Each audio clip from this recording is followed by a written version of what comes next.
The Egypt Game, Chapter 6, Eyelashes and Ceremony. The next day was the last before school was to start. It was also Melanie's last chance to put into effect her plan to get rid of the eyelashes. So after dinner, she went up to Mrs. Hall's apartment to see April. She took the library book that she was reading and one that she knew April wanted to read. In April's room, they talked about the Egypt game and about school starting in the morning, what they were going to wear, and things like that. Then, Melanie suggested they read for a while, so they got comfortable on their stomachs across April's bed and started in on the books. And, sure enough, April got up and took off her eyelashes so she could see better. But for once, both the girls had a hard time keeping their minds on their reading. April was thinking about the next day, telling herself that it didn't matter whether the people at Wilson's school were friendly or not, because Dorothea would write soon, saying she wanted April to come home. Dorothea, it seemed ages since April had seen her. April shut her eyes and tried to picture her, but tonight the picture wouldn't come clear. It was only a blur of laughter, talk, movement, and color, but a bright and beautiful blur, no matter how distant, was better than a reality that was dull and gray. Melanie was having trouble keeping her mind on her reading because she was so worried about what she was planning to do. In fact, they were both having such a hard time pretending not to worry that they were secretly relieved when Caroline came in and suggested it was bedtime for girls who were going to school in the morning. The eyelashes were lying on April's dresser, and Melanie managed to walk right past them as she went out. Because of the sticky stuff to make them stay on your eyelids, she only had to brush her hand against them to pick them up. Feeling triumphant and treacherous at the same time, Melanie took the eyelashes home and hid them in a closet. She kept them there until the first few days of school were over. Then, she took them back and put them under April's dresser, so it would look as if they had just happened to fall. By that time, April had gotten out of the notion of wearing them to school. But even without the eyelashes, Melanie had a hard time trying to translate April into something that Wilson School could understand and appreciate. April was still wearing her hair in a messy upsweep, and her mother's ratty old fur stole, even though her grandmother had given her a new jacket. Besides, she still put on her Hollywood act with people she didn't know, and worst of all, she got furiously angry when she was teased. Melanie could see that to the kids at Wilson, all the stuff April knew made her a know-it-all. Her wonderful differentness was only kookiness, and her courage only meant she'd punch you in the nose if you kidded her, no matter how many teachers were looking. At least, that was the way it was for a while. But with Melanie working her hardest as a go-between, it wasn't too long before things began to look a little bit better. The 6th grade began to find out that April had a way of making life interesting. For instance, when she raised her hand in class, her answer wasn't always what the teacher wanted, but it was almost certain to be fascinating. And when it came to guts, whether it was hanging by your heels from the highest bar or putting a stink bug on the principal's desk, you could count on April to do it first and best. By the 3rd week in September, although the 6th graders were still teasing April, from a safe distance, they were beginning to think of her rather proudly as their own private oddball. But it was when Toby and Ken gave her a nickname that Melanie knew for sure that the worst was over. Toby Alvalar and Ken Kamada were two of the biggest wheels in class, and if you were really hopeless, they simply didn't notice you. It was as if you didn't exist. So when they started calling April February, Melanie knew everything would be all right. It was teasing, maybe, but not the kind you use on outsiders. In the meantime, in the afternoons and on weekends, the Egypt game was really beginning to take shape. As soon as school was out every day, the girls picked up Marshall at his nursery school and hurried home. Then they were free to spend their time in Egypt until almost 5:30 when Caroline and the Rosses came home.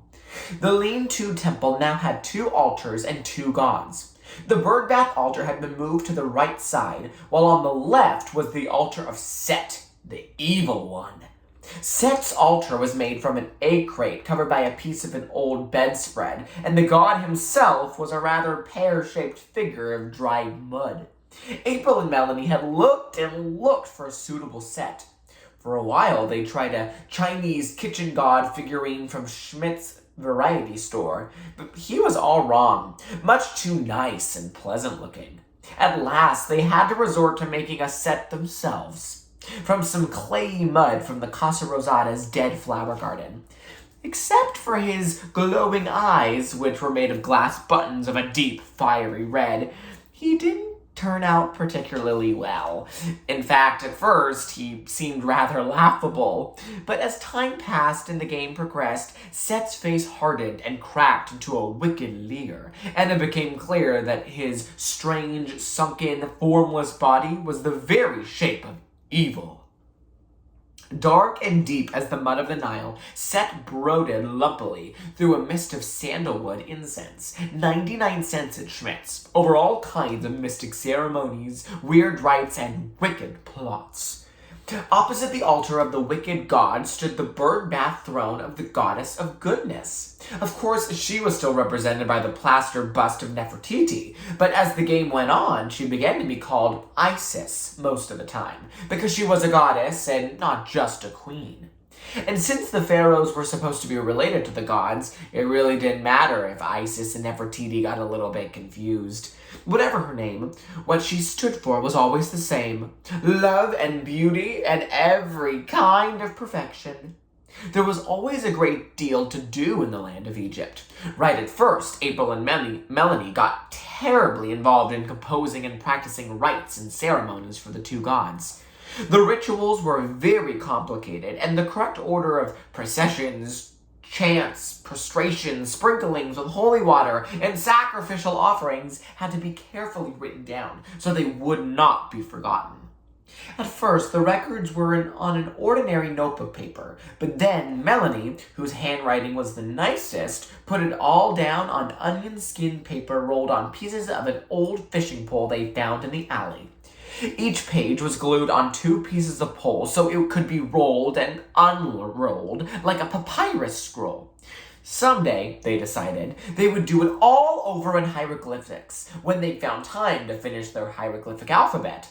But for the present, it was just written in English. Then, when Marshall discovered that the wooden base of the Diana statue was hollow and one side was a little loose, they had a perfect secret vault for the storage of sacred records. Of course, the temple and the 2 altars had to be decorated too. It wasn't at all difficult to find the right sort of things for the altar of Nefertiti, Isis.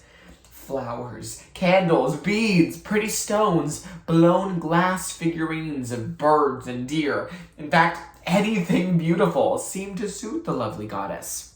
One day, Melanie brought her poster paints, and they painted stars and birds and flowers on the fence and back of the altar. And another day, they made a canopy to hang above Nefertiti's head. They made it from an old fluffy half-slip of crinoline and lace. But when they were through cutting and pinning and tacking, it looked exactly like a canopy, and not like a petticoat doll. Set was more of a problem. For a while, he had only his incense burner, which was made of an old metal ashtray. April suggested that they might find something suitable in the professor's store, but Melanie wouldn't go with her to help her shop. Melanie had lived too long in the neighborhood and been almost brought up on all those scary rumors about the professor.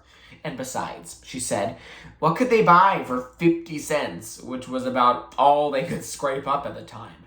So Set had to settle for some spiders and snakes painted on the wall behind him, and a dry bone that hung on a string above his head.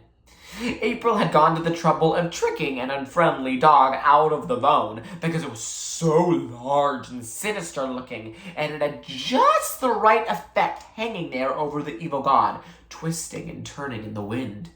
Then, one day on the way to school, Melanie found a strange dark stone. It was lying in the middle of the sidewalk, where a stone had no reason to be. But even more mysterious, when you held it at just the right angle, it looked exactly like a pair of long, pointed jaws, with a bulging snout and jagged teeth. There's no doubt about it, April said. It's no ordinary rock, that's for sure. So they put it on the altar too, and called it the Crocodile Stone. And from then on, it became the mysterious and powerful source of much of Set's power. At first, Marshall had only watched everything that was going on, but after a while, he began to be impatient and wanted to know, when are you going to play about the pharaoh some more, like you said? When April told him that they wouldn't be ready for that for a long time, his chin began to stick out. So to keep him happy, they let him start being a sort of junior high priest. At the next ceremony, which was to be the presentation of a dead lizard as a sacrificial offering to Set, Marshall marched at the head of the procession and sprinkled holy water from a tuna can. He did a good job too, except that he wouldn't put security down, not even to be a high priest. At first, April said nobody could be the high priest of an evil god with a toy octopus hanging around his neck, but she finally agreed they couldn't pretend it was some kind of fancy ceremonial robe. And when the procession was over, she had to admit that Marshall had done awfully well for a little kid. He even remembered all the words to the chant, and he sprinkled in all the right places, she said wonderingly, but Melanie wasn't surprised at all.